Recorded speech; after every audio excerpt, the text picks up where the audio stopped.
Dale, listo. Bueno, gente, bienvenidas y bienvenidos a Ecoparty 2022. Muchísimas gracias por venir tan temprano. Sala enorme, un gran desafío. Y lo primero que quería decir es, volvemos a la eco presencial, así que por favor un aplauso para... Volvimos. En tu cara, pandemia.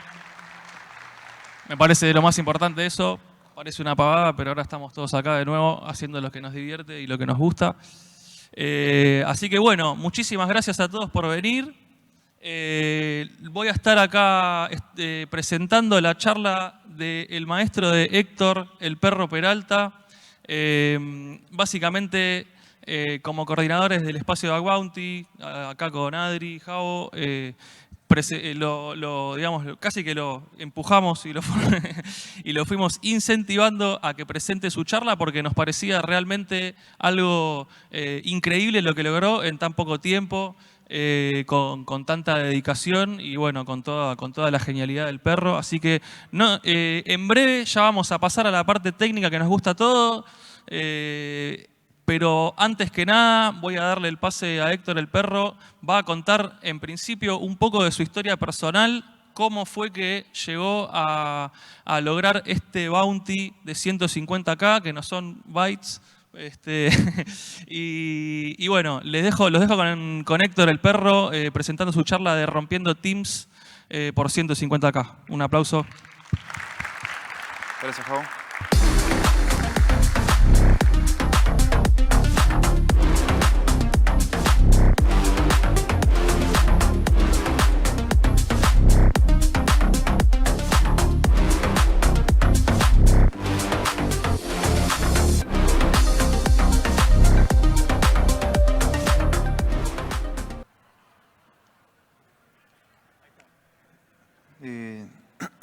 Bueno, buen día a todos, les agradezco por haber venido.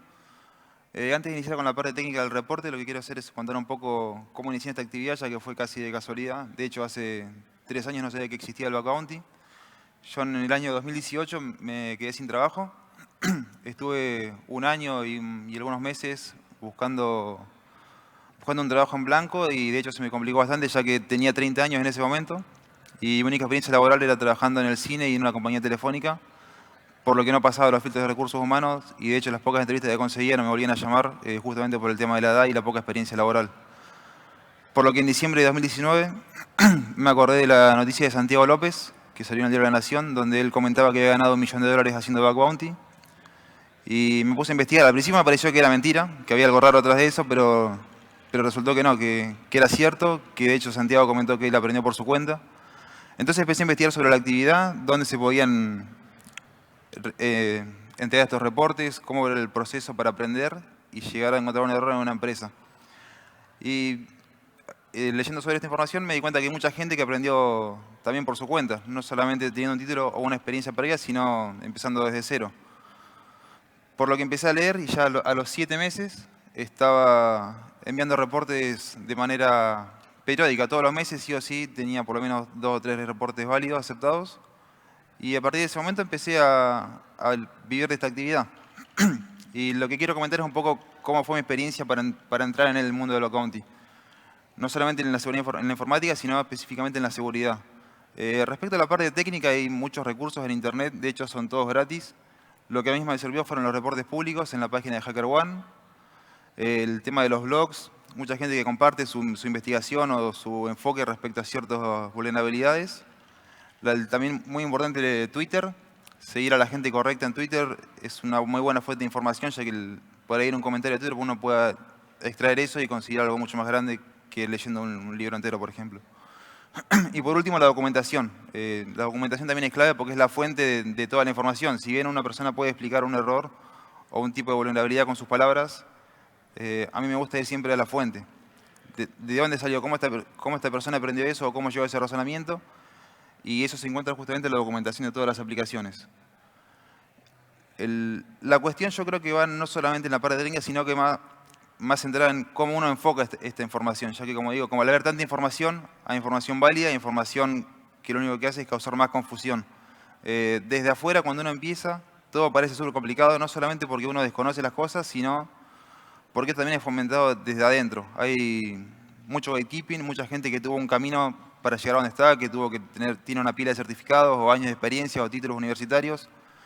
Y está perfecto eso, pero mucha gente trata de imponer eso en la gente nueva y eso los desalienta. Y la realidad es que ese fue el camino de cada uno. O sea, lo que ofrece el Bug Bounty es justamente la posibilidad de que cada uno arme su propio camino.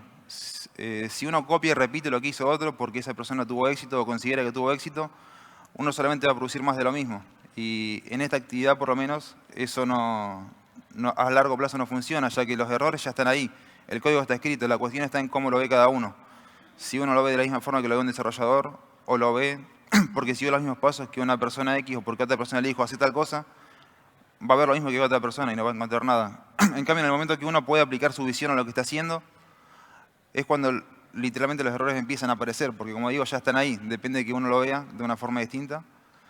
Y bueno, justamente lo que sugiero es que uno tome el camino de los demás o la gente esta que dice, sí, tiene que hacer tal cosa porque yo lo hice, como una sugerencia. Y trate de buscar su propio camino. A mí lo que me gusta hacer es cuestionar las cosas. Si yo veo un reporte o una información, o un clásico, el clásico ejemplo es un blog que la persona escribe 200 páginas con definiciones que son copiadas de Wikipedia y cuando uno llega al error en sí, resulta que puso admin para loguear y uno no necesita saber cómo funciona una base de datos, ni ser programador o desarrollador para conocer que una vulnerabilidad que son que desee por defecto solamente la tiene que bullear y listo. Entonces es cuestión de uno desarrollar el criterio al momento que está leyendo. Uno lee el reporte o lee el blog y dice, bueno, está bien esto, pero ¿qué es lo bueno que no coincide? O sea, ¿qué tiene que ver todo esto con el resultado? Y bueno, a medida que uno va aplicando eso, va desarrollando justamente el criterio para ver la información y va desarrollando su punto de vista y eventualmente los errores empiezan a aparecer. Otra dificultad que encuentro es el tema de que hay mucha incertidumbre, uno se sienta frente a la computadora y dice, bueno, voy a buscar un error, pero muchas veces no sabe cómo buscarlo, no sabe cómo empezar, o incluso tampoco sabe si va a encontrar algo o no. Es cuestión solamente de lidiar con eso y saber que la incertidumbre se va a estar siempre, como que nunca hay nada garantizado, no es seguro si vas a encontrar un error o no. La cuestión está en que uno ya esté predispuesto a buscarlo igual. Esto se relaciona mucho con el tema de que se le incentiva a la gente nueva a trabajar en programas públicos, los cuales no ofrecen recompensa monetaria, solamente dan puntos, para de esta forma tener acceso a programas privados. Lo que yo creo es que los programas privados públicos, esa diferencia es irrelevante, uno no tiene ventaja por tener acceso a un programa privado. De hecho, la aplicación Microsoft Teams es pública, la competencia en la que participé es pública, y el mismo el mismo premio que obtuve yo lo tuvieron 4 personas más. Es decir, hubo 5 reportes diferentes para llegar al mismo objetivo en una aplicación súper conocida y que no tiene ningún tipo de secreto. De hecho, incluso la misma aplicación, el código es público, alguno lo puede acceder desde su computadora, así que la cuestión de preocuparse por las invitaciones o por los programas públicos es algo irrelevante y justamente lo que desincentiva a la gente a empezar, porque ya básicamente se están autodesmotivando, diciendo, no, voy a leer este programa público, pero ya estoy seguro que ya lo revisó todo el mundo. Y eso no importa, porque se relaciona con lo que decía antes, cada uno aplica su visión. Si uno lo revisa de la misma forma que otro, y sí, obviamente no va a encontrar nada, pero si uno lo ve aplicando sus conocimientos y su forma de encararlo, seguramente encuentre cosas como sucedió acá. Después está el tema de la frustración. Uno envía el reporte, un reporte crítico, espera una cantidad de recompensa X y la última palabra la tiene la empresa siempre. Uno puede enviar el reporte con toda la explicación, el detalle o lo que sea que le pidan y la empresa dice, no, mira, esto no sé, es conocido internamente o para nosotros consideramos que la gravedad es más baja porque nos reservamos el crítico para una circunstancia X. Y la realidad es que uno, si bien puede reclamar, las plataformas ofrecen mediación o puede enviar mails a la empresa, no puede ser más que eso. Si la empresa dice no te queremos pagar, no te van a pagar y listo. Yo lo que recomiendo en esos casos es no trabajar más con esa empresa, porque claramente no se preocupan por la seguridad y mucho menos por el trabajo que hace uno, por el esfuerzo, porque uno dedica tiempo y justamente se esfuerza en encontrar un error en base a la promesa o lo que está escrito en la política de la aplicación y cuando se encuentra con la respuesta que es súper arbitraria, uno dice, bueno, listo, paso a la siguiente aplicación y no pierdo más tiempo con eso. Y por último, bueno, lo mismo de la edición de los reportes. Lo mismo de recién. A fin de cuentas, las empresas van a seguir siempre. Pero bueno, como para cerrar la introducción, lo que sugiero es que no se preocupen por las circunstancias. Si hoy no entienden nada o las cosas parecen complicadas, no importa, porque uno no sabe lo que va a pasar mañana. Quizás el reporte de hoy no te lo aceptan, pero uno sigue buscando y el siguiente te lo aceptan. y es cuestión de ir encontrando, como dije antes, el camino de cada uno, dónde se encuentra cómodo con el tipo de vulnerabilidad que más les sale fácil. No hay un solo camino, no hay una sola forma de hacerlo. Pueden hackear en páginas web, en aplicaciones de escritorio, en blockchain. Hay un campo bastante grande para elegir y para que cada uno justamente pueda desarrollar su visión en esto. Gracias.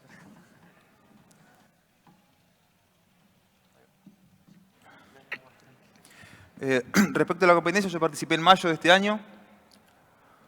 Pont-One es una competencia de hackeo, se celebra anualmente en Canadá. Lo que se hace es informar previamente, aproximadamente 4 meses antes, el scope, es decir, las aplicaciones que están válidas para participar. Y los participantes lo que tienen que hacer es encontrar alguna forma de ejecutar código remoto, ya sea a través de la aplicación, de un software o en un teléfono, por ejemplo, un iPhone, iOS o Android, con vulnerabilidades que no son conocidas previamente. Lo que hace la empresa esta es, a través de esta competencia, un poco incentivar a que la gente utilice el camino legal o el white hat, como se dice, y no que utilice estas vulnerabilidades para algo malicioso, por ejemplo. Y se ofrece justamente una recompensa monetaria. En mi caso, yo participé en la categoría de comunicación empresarial, tenía las aplicaciones de Zoom y Microsoft Teams, y yo fui por la de Microsoft Teams. La característica de esta aplicación es que está desarrollada con el framework Electron. Esto básicamente lo que hace es mostrar una página web en una aplicación de escritorio, por lo que está sujeto por los mismos fundamentos. Si hay vulnerabilidades en aplicaciones web como un cross-site scripting, en la aplicación Electron se puede encontrar lo mismo. La diferencia es que en el contexto de aplicación esa vulnerabilidad se puede utilizar como punto de entrada para acceder al sistema operativo. En cambio en el navegador eso es mucho más difícil. Antes de iniciar con la parte técnica voy a definir algunos conceptos que son necesarios para explicar el desarrollo del error. Web Preference se refiere a un objeto que almacena las características de seguridad de cada proceso renderer. El proceso renderer sería básicamente la ventana de la aplicación. Dentro de estas preferencias, las relevantes son integración de Node. En el caso, estas pueden tener un valor de verdadero o falso. En el caso que esto sea verdadero, la página web tiene acceso directo al proceso principal, que es el que se encarga de ejecutar código del sistema. Es decir, si tenemos una forma de ejecutar código en esa página web con esta característica activa, tenemos automáticamente una ejecución de código remoto, que es un error crítico. Isolación de contexto es algo similar. Cuando se crea el proceso renderer, tiene dos instancias. La primera, que es la parte de creación del proceso justamente, donde se cargan los módulos internos del framework Electron. Y el segundo paso, que sería cuando se carga el documento, es decir, nuestra página web. La isolación de contextos, según como esté configurada en verdadero o falso, puede permitir que estas dos instancias funcionen en el mismo contexto o por separado. Lo ideal y lo que viene por defecto es que esté separado, ya que si podemos comprometer el proceso renderer, con la isolación de contexto desactivada podemos acceder nuevamente a las funciones críticas que se ejecutan en el sistema operativo. El atributo sandbox es una medida de seguridad adicional. En el caso que las otras dos medidas fallen y se pueda acceder al proceso render y se pueda comprometer, si el atributo sandbox está activo, los módulos disponibles son limitados, es decir, no existe ningún módulo que pueda acceder al sistema operativo. Uno puede llegar a modificar la página y demás cosas, pero son cosas superficiales. Si el sandbox está activo, como dije, es una medida adicional en caso que las otras dos no funcionen. Y por último, el atributo WebViewTag, que lo que hace es dar acceso al documento a un elemento especial que funciona similar a un iframe en una página web, pero tiene funciones adicionales. En este caso, las funciones principales es que crea un nuevo proceso, y si uno tiene control sobre este elemento, puede crear un proceso con características arbitrarias, y de esta forma, por ejemplo, podría crear un elemento nuevo con integración de Node activa y ejecutar código en el sistema operativo, incluso si el documento superior no lo posee.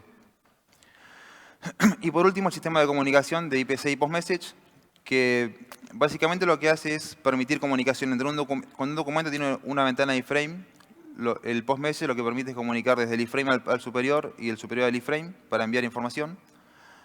Y el mensaje IPC funciona de la misma forma, la diferencia es que va desde el proceso renderer al proceso principal. O sea, es algo interno del framework, no está expuesto por defecto como el sistema postmessage. El bug básicamente consiste en aprovechar características de la aplicación de una forma distinta. De hecho, hay solamente una vulnerabilidad que es una evasión a una medida de seguridad. El resto es combinar eso con distintas características para convertir eso, que en sí mismo no es un error o no se puede explotar, pero combinado con lo que ofrece la aplicación se puede llegar al error crítico. La primera característica es la integración de aplicaciones externas. Lo que permite Microsoft Teams es justamente que un usuario desarrolle una aplicación, que básicamente es una página web, y la integre a su organización o para uno mismo, para usarla. La implementación de este método es a través de un elemento WebView, el cual posee medidas de seguridad válidas, ya que carga contenido externo, por lo que debe ser contenido, ya que el contenido es arbitrario. O sea, justamente la aplicación te está permitiendo la opción de meter contenido externo y arbitrario, por lo que eso tiene que ser contenido de alguna forma. Acá tenemos un esquema, la implementación sería la siguiente. Tenemos la ventana principal, que sería el proceso principal, el proceso render principal. Cuando creamos la aplicación externa, se crea el nuevo proceso renderer a través del elemento WebView dentro del proceso de la ventana principal. En este proceso se crea una URL de Microsoft Teams, la cual carga dentro de un iframe la aplicación externa. Fíjense que la aplicación está bastante contenida, el elemento WebView tiene sandbox en verdadero y WebView tag en falso. Los otros atributos también son válidos, por eso están resumidos esos dos que son los importantes. Pero el proceso principal sí tiene acceso al elemento WebView. O sea que si de alguna forma puedo llegar desde la aplicación externa al proceso de la ventana principal, tenemos ya un paso adentro para acceder al elemento WebView. Analizando la integración de aplicaciones, encontramos que la aplicación ofrece un método de comunicarse con este proceso directamente, a través de la comunicación de post-message. Lo que hace la aplicación externa es enviar un mensaje al documento padre. El documento padre recibe este mensaje, en base al formato de la información, lo reenvía al proceso de la ventana principal a través del mensaje IPC, y la ventana principal recibe esta información. Nuevamente, en base al formato del mensaje, se pueden suceder dos cosas. Que esta información pase al proceso principal y se realiza alguna acción X en ese momento, o si no, directamente se realiza alguna acción en la ventana principal, nunca pasa por el proceso. Analizando el código de la aplicación y debugueándolo, lo que encontré fue el acceso a todos los métodos que son disponibles a través del post-message. La mayoría son para agregar aplicaciones, cambiar palabras y demás, pero hay uno que es interesante que permite crear una ventana nueva. Cuando uno crea una ventana nueva dentro de la aplicación, lo que está creando es un nuevo proceso de renderer. Entonces lo que hice fue analizar este evento, ya que un proceso nuevo es una posibilidad de un atributo de seguridad distinto. En este caso podemos controlar la URL de la ventana nueva con un mensaje con el siguiente formato. Lo que hace es abrir un pop-up de autentificación de terceros con una URL que nosotros controlamos. Por lo que, volviendo al esquema, enviamos el mensaje requerido para acceder a esa función específica en la API. Esto va al proceso principal, se emite el evento de ventana nueva, y lo interesante acá es que el evento se emite desde la ventana principal, es decir, del cuadro verde. Por lo que al crear la ventana nueva, se heredan los atributos del proceso que lo emite. Si el evento se emitiera desde el iframe o desde el WebView, se hereda el atributo WebView tag en falso. En cambio, como se emite desde la ventana principal, lo que sucede es que le damos el atributo WebView tag verdadero, por lo que tenemos un proceso nuevo, ya salimos del iframe que estaba contenido, y no solo eso, sino que tenemos acceso al elemento WebView. O sea, ya estamos un paso más cerca de llegar al error. Al encontrarme con este elemento, lo que veo es que hay una medida de seguridad adicional que está implementada por la aplicación Teams, ya que el framework lo que ofrece, como vimos antes, es el atributo WebView. Si esto está verdadero o falso, uno tiene acceso o no.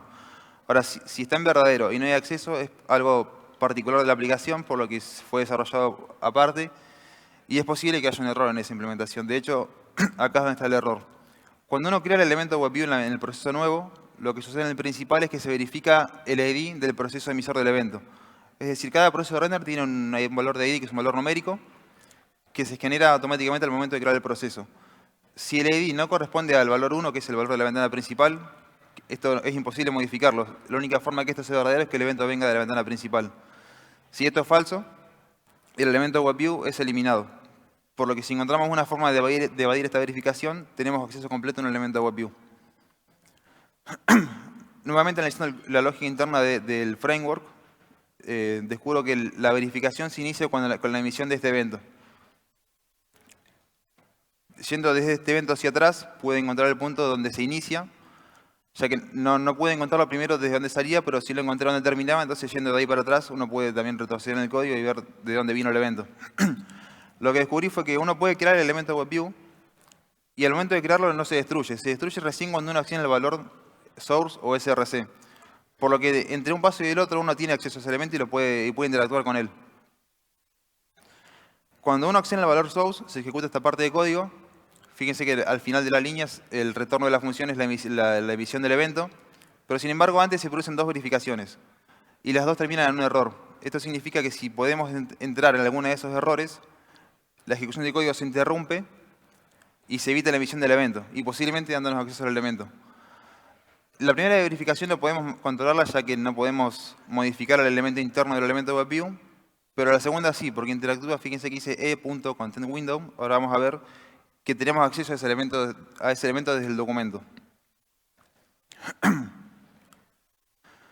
Cuando uno crea el elemento, no tiene acceso directo al WebView, sino que tiene acceso al elemento interno, que fue el que vimos en la diapositiva anterior. Pero ¿qué pasa? El objeto contentWindow no está definido.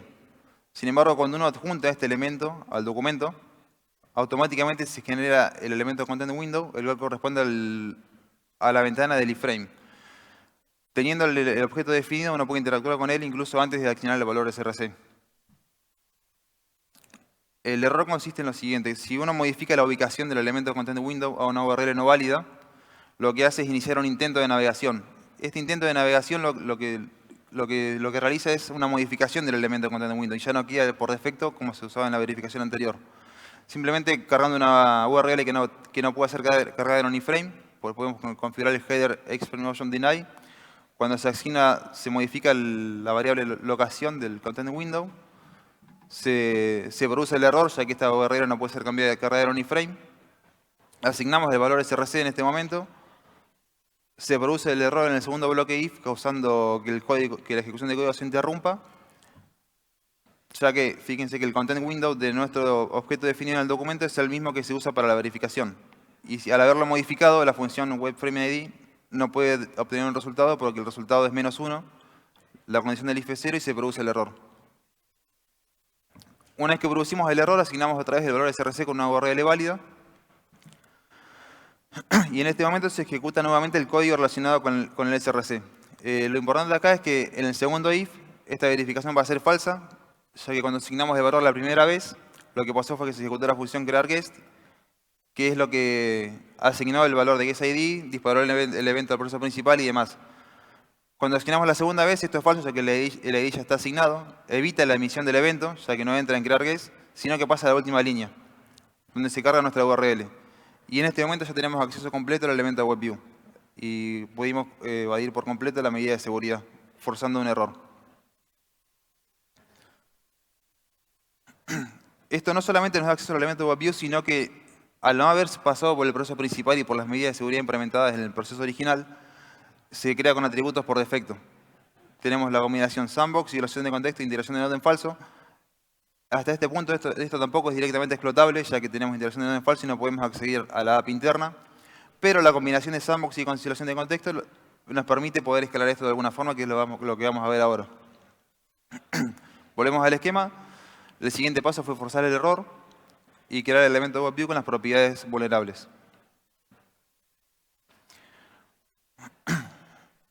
Una vez que tenemos acceso al elemento WebView, vamos a ver cómo poder explotar la combinación de sandbox y isolación de contexto. Recuerden que con sandbox en falso, si pudiéramos comprometer el proceso, tenemos acceso a las funciones internas.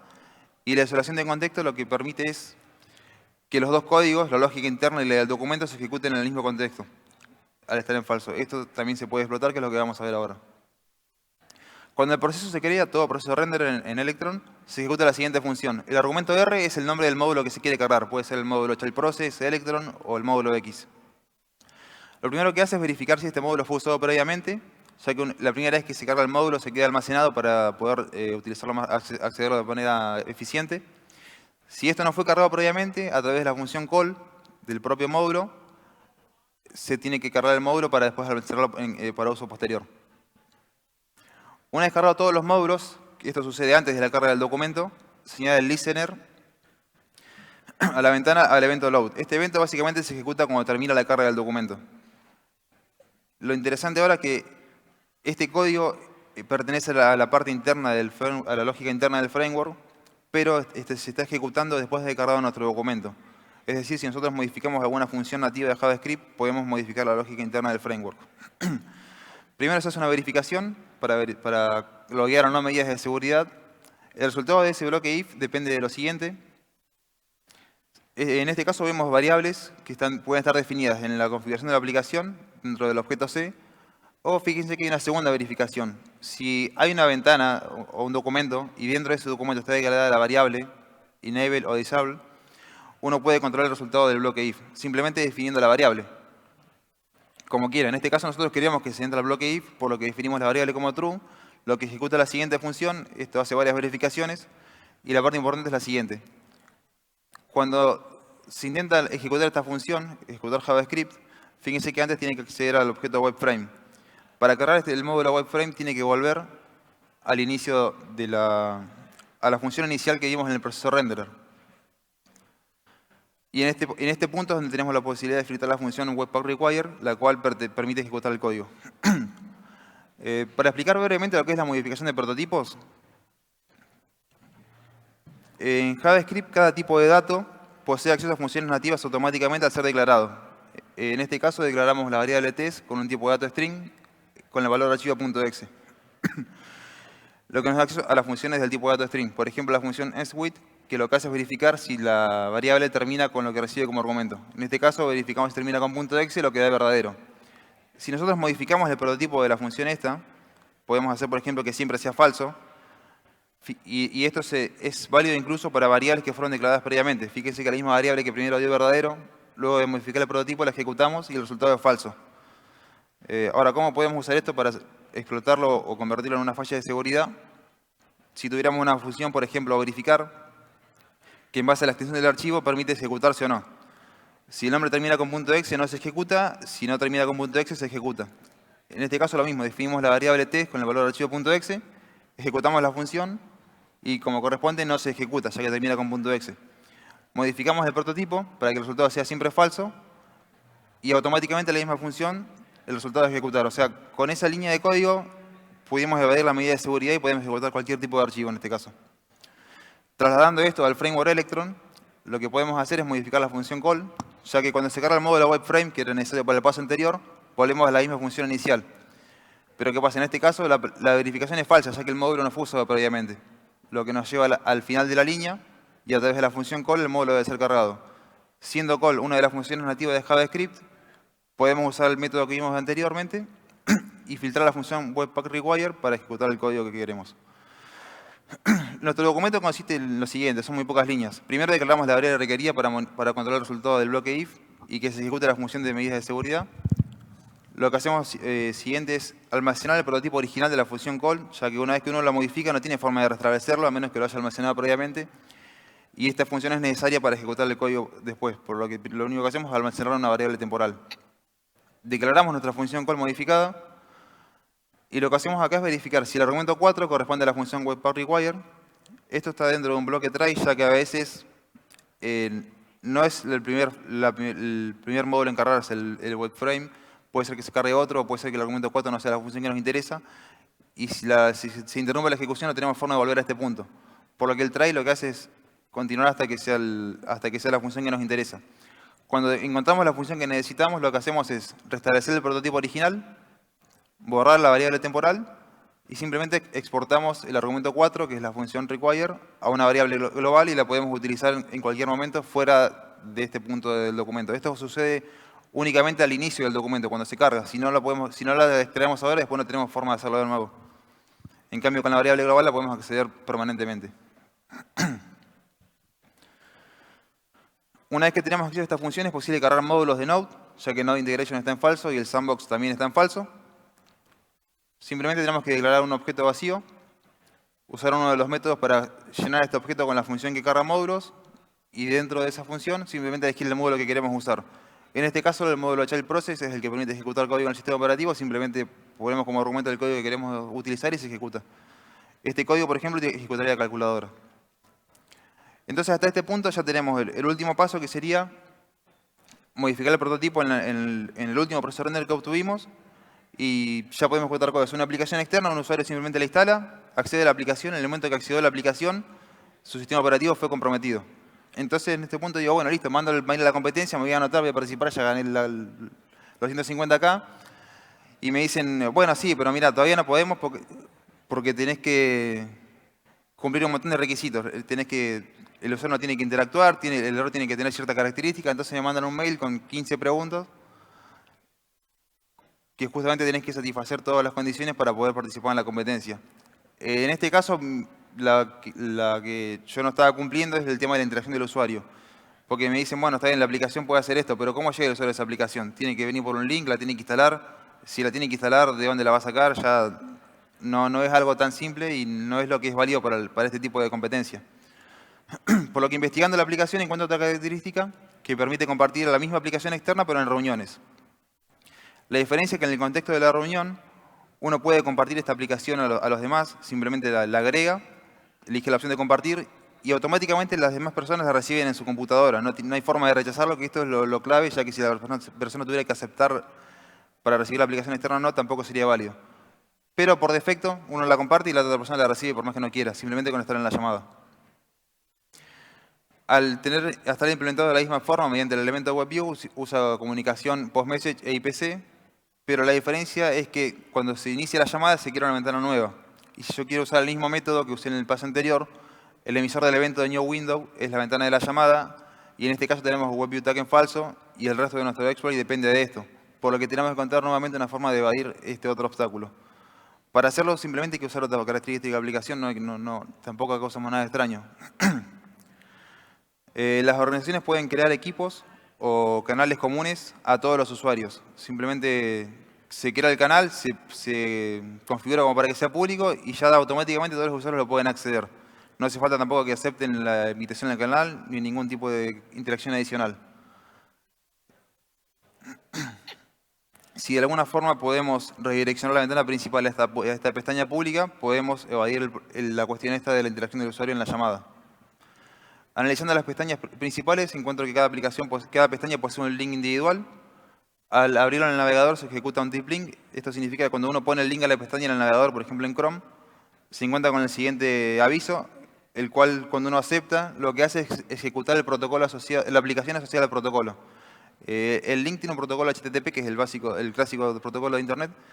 Cuando se abre la página se ejecuta a través del protocolo personalizado de Microsoft, el deep link, y si la aplicación está instalada, uno se encuentra con este mensaje. Nuevamente, interacción del usuario. Incluso si desde la llamada ejecuto la URL, se va a abrir el navegador, pero tiene que volver a interactuar y esto tampoco era válido. Por lo que usamos la otra característica que ofrece la aplicación, que es justamente la ejecución de deep link desde la aplicación de Microsoft Teams. Básicamente funciona igual que en el navegador. Uno llama a la función open para crear una ventana nueva, pero en vez de poner el protocolo HTTP, pone el protocolo asociado a la aplicación que quiere ejecutar. La diferencia con el navegador web es que desde Electron, por defecto, las aplicaciones externas se ejecutan sin aviso al usuario. En el navegador, como vimos antes, tiene que poner aceptar o no. En cambio, si desde la aplicación de Microsoft Teams ejecutamos el deep link, el usuario no se notifica de nada y directamente se ejecuta la aplicación asociada si es que existe alguna. Esto justamente nos sirve para satisfacer el requisito, ya que desde la aplicación externa, en la llamada, podemos ejecutar un deep link a la pestaña pública, redirigir la ventana principal y de este modo ejecutar el código sin ninguna interacción adicional del usuario. Para esto simplemente lo que hacemos es convertir el link original a la pestaña a un deep link. Solamente se reemplaza el dominio y el protocolo por la palabra MS Teams. Desde la aplicación compartida usamos la función esta para ejecutar aplicaciones externas, simplemente llamamos a la función window open y finalmente tenemos la ejecución de código en el sistema operativo. Ahora vamos a ver un resumen de todo el proceso y a continuación un video de demostración. El atacante en este caso lo primero que hace es realizar la llamada. Una vez que las personas entran a la llamada, comparte la aplicación externa. Al compartir la aplicación en la llamada se llama a través de Window Open el protocolo personalizado apuntando a la pestaña con la aplicación vulnerable. En este punto inicia el flujo que vimos previamente, se utiliza post-message, se manda al documento superior, se manda al proceso de la ventana principal, se crea el proceso nuevo en la nueva ventana, se carga nuestro documento al cual forzamos el error, se crea el elemento WebView con la configuración por defecto, filtramos la función interna y por último tenemos la ejecución de código en el sistema operativo solamente al haber aceptado la llamada. Y ahora tenemos el video. En la derecha sería el atacante, a la izquierda el usuario. Primero se invita a la persona a la llamada o a la reunión.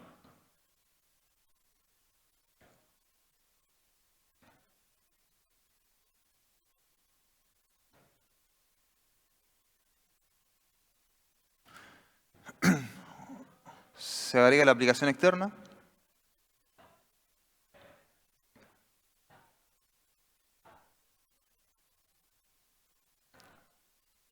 Fíjense que tenemos la opción de compartir y automáticamente en la ventana de cada integrante va a aparecer un iframe con la aplicación externa. Ahora se ejecuta el deep link. Fíjense que atrás está la ventana principal, se redireccionó automáticamente a la pestaña vulnerable. Se creó la ventana nueva.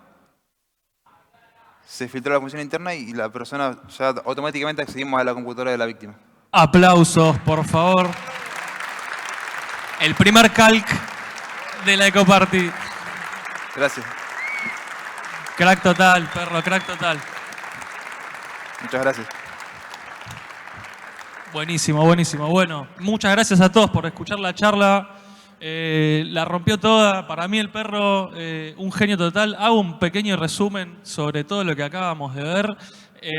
Básicamente, principalmente de su historia personal. O sea, él hace 2 años tenía otro trabajo, tuvo la mala suerte de quedarse sin trabajo y un poco gracias a la comunidad y a todo lo que nosotros ya sabemos que nos da el mundo de Bug Bounty.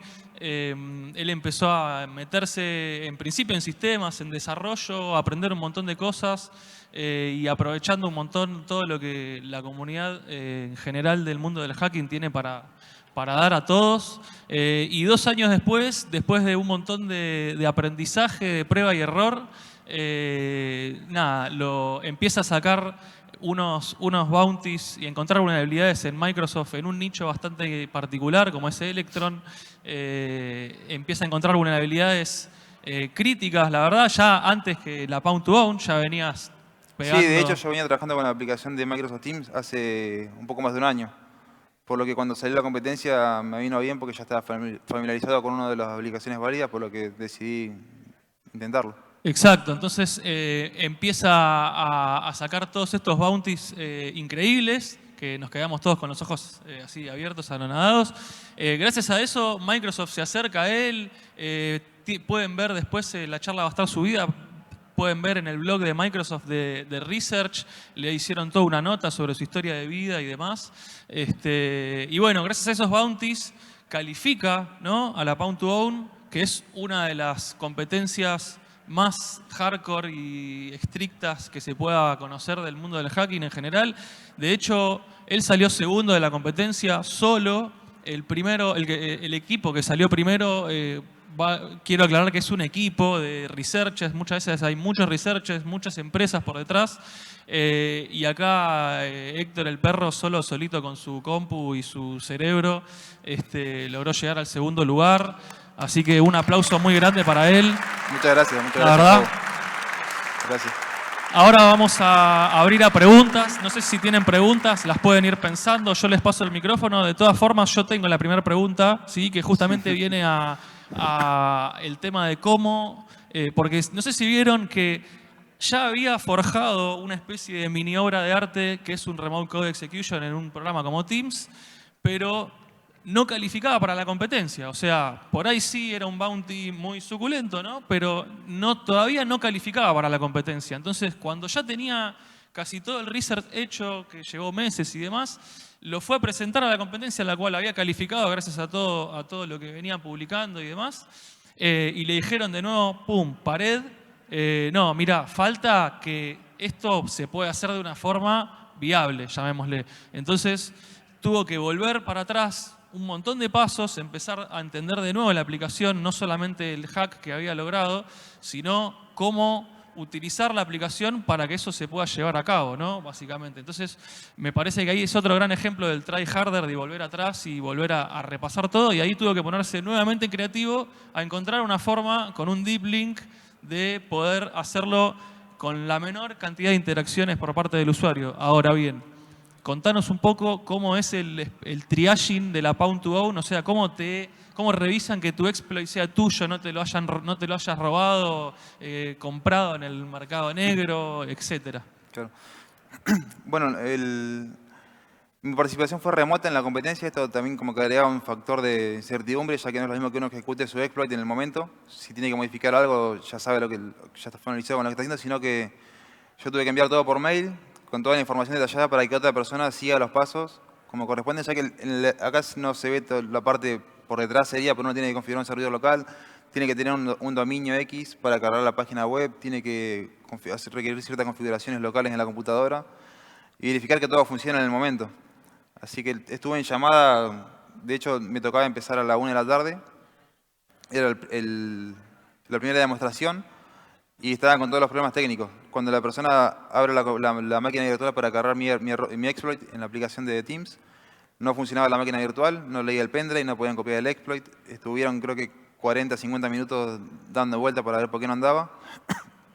Y también uno tiene una cantidad de tiempo, porque uno de los puntos clave en la parte de las preguntas es si uno es consciente de que tiene media hora en total y como máximo 3 intentos de cada uno 5 minutos. Y los 3 intentos tienen que estar dentro de la media hora, es decir, si en ese tiempo no pudiste demostrar tu exploit, ya está, no podés participar en la competencia, es decir, no ganas el premio, incluso si era válido.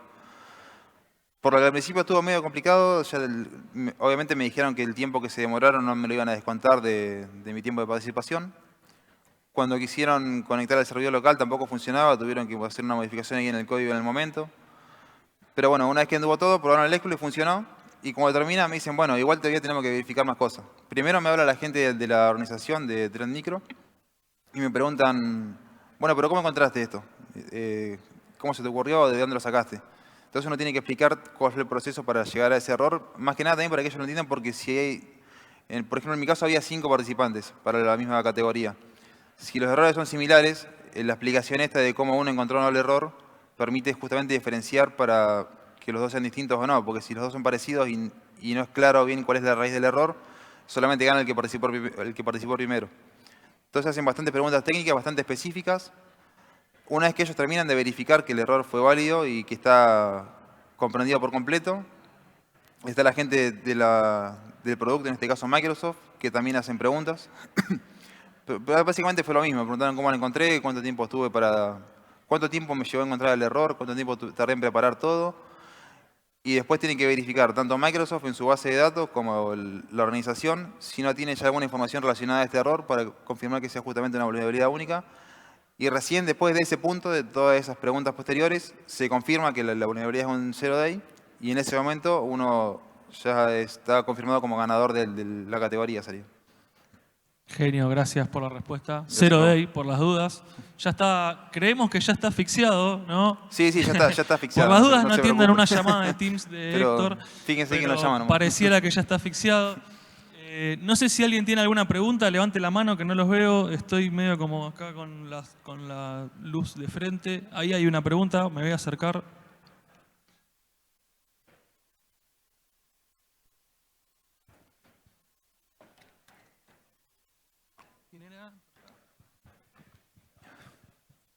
Buenas. ¿Qué tal? Primero que nada, felicitaciones. Muchas gracias. Muy buena tu historia de vida, de superación y nada, ante la frustración bastante copado y calculo que inspiradora para muchos.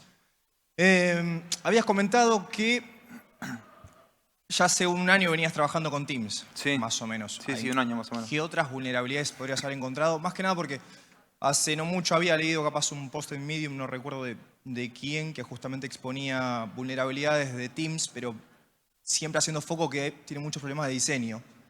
Y que por más justamente esto que se reportaban, le bajaban capaz la criticidad o demás, pero bueno, mostrando capaz un poco esa parte técnica. No sé qué vulnerabilidades habías encontrado antes con esto. Sí, en mi trabajo con Microsoft, de hecho, fue bastante bueno. Las vulnerabilidades que encontré fueron la mayoría críticas, creo que fueron 2 o 3 cross-site scripting y el resto fueron todos de esta misma categoría, errores críticos de ejecución de código remoto. En lo que respecta al diseño, es algo muy particular del bug bounty y de las empresas. Por ahí uno ve que alguien reportó un Open Redirect por decir una vulnerabilidad X y se lo pagaron y otro reportó lo mismo y no se lo aceptaron. Y cuando va específicamente a bug bounty, lo que es diseño no suele tener mucho impacto. Las empresas, mejor dicho, las empresas no suelen aceptarlo, por más que el impacto sea grande o no. Es lo que decía al principio, está sujeto a la última palabra. Si uno envía un error crítico, lo más probable es que no te lo puedan aceptar a menos que sea ya tiene que ser muy alevoso. Dicen, no lo quiero, no aceptamos porque no queremos, como que ya no hay justificación. En cambio, cuando los errores son de diseño, son cosas un poco ambiguas, las empresas apenas ven la oportunidad se agarran de cualquier cosa para no pagarte o pagarte menos. Genial, muchísimas gracias por la pregunta. ¿Alguien más? ¿Alguna otra pregunta? Cortita.